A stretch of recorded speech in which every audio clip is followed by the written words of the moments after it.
Hello YouTube, and welcome to another Elder Scrolls lore video, this time on the immortal Marmor King Orgnum. I've already touched on Orgnum briefly in some of my previous videos and even in some of my lore lectures. However, I've never really dedicated a video to himself and all there's to know about him, so let's change that today.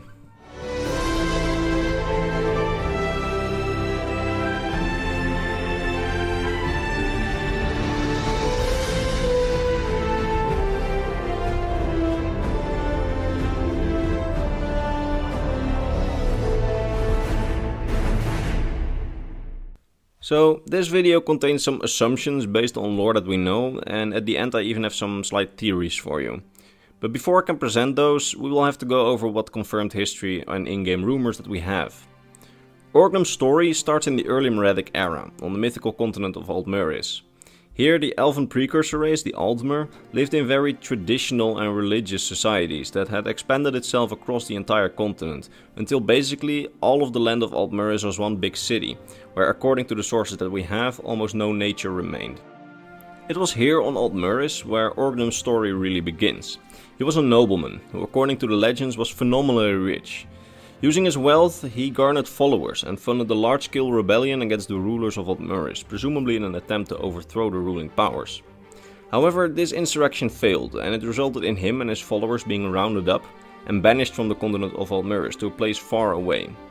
This place, Piendonay, was separated from Aldmeris by an impenetrable veil of mist. The continent of Piendonay was also filled with marshes and surrounded by sea that was filled with monsters and serpents.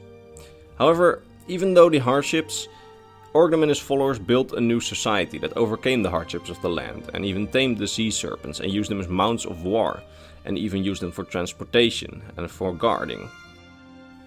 Over the ages their race changed, evolved to adapt their new homeland, eventually becoming the grey-skinned Marmor or Sea Elves that we know today.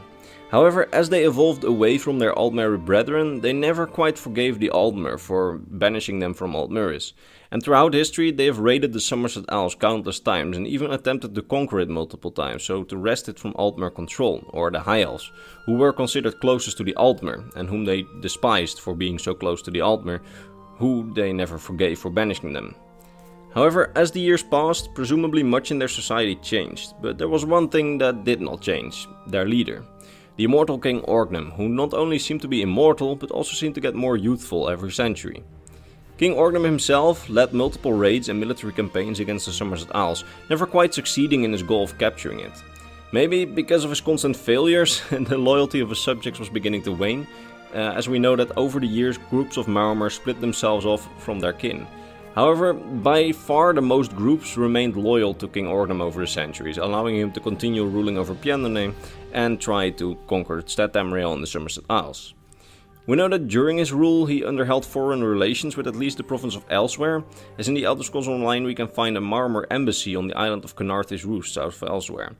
We also know that he underheld some form of communications, whether those were complete diplomatic ties, we don't know, but he underheld communications with Akavir, as later a royal Marmor translator declared that next to ancient Nordic and Tamrielic, he also knew the languages of Akavir, and sometimes had to use these languages during diplomatic missions.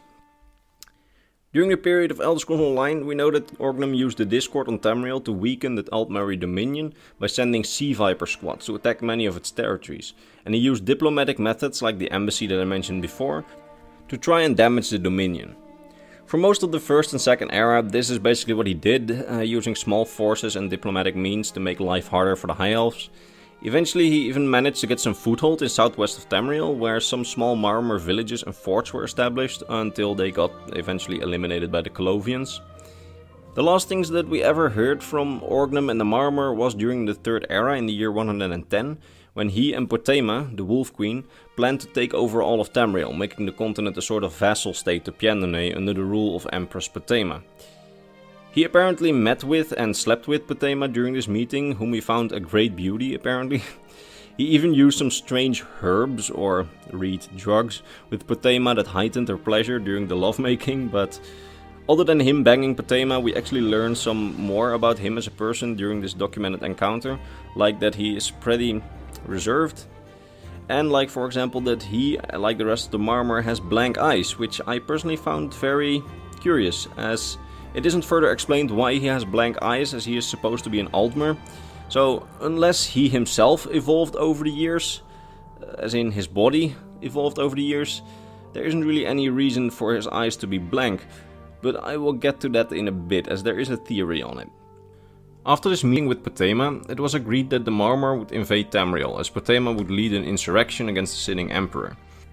However, the invasion by the Piendaneans failed horribly, as their fleet was decimated by the combined might of the Empire, Somerset Isles and the Sigic Order. After this, we haven't heard a thing of the Marmor, or King Orgnum for that matter.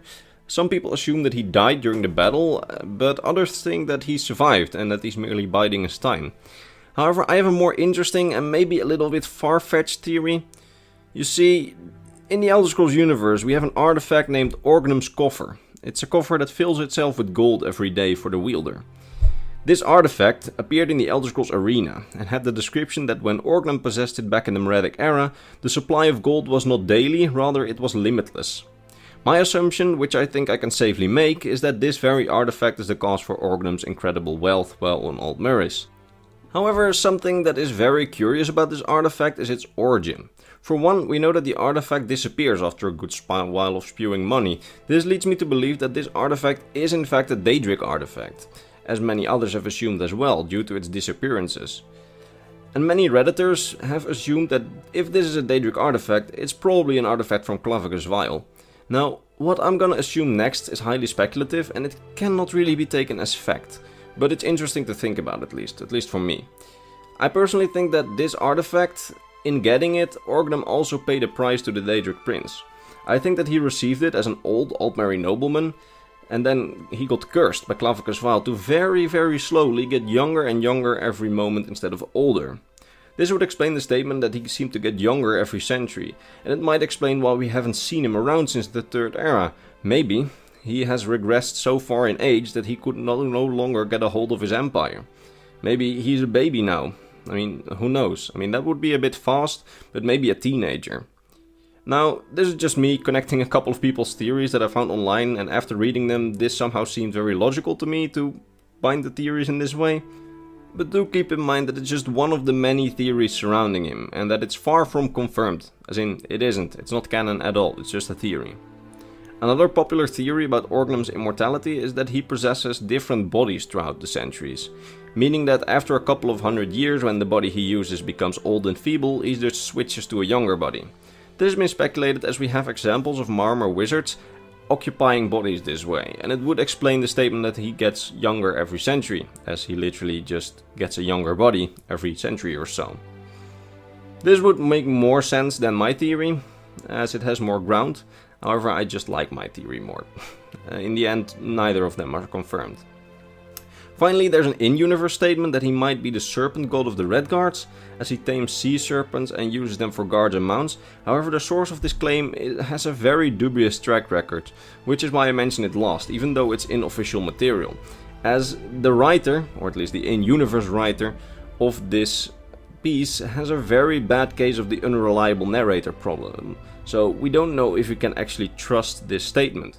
But in this case it would explain his immortality, as he's basically a divine. That said, this is about all that we know of Orgnum. It's not too much, but I really like his character as the immortal king of the Marmor.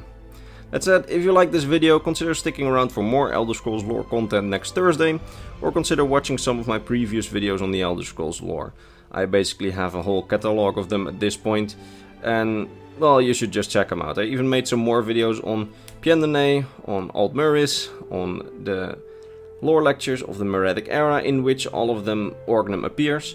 And if you thought that I skimmed over some things like the war too quickly in this video, that's basically because I already covered them all in that video. So go check it out.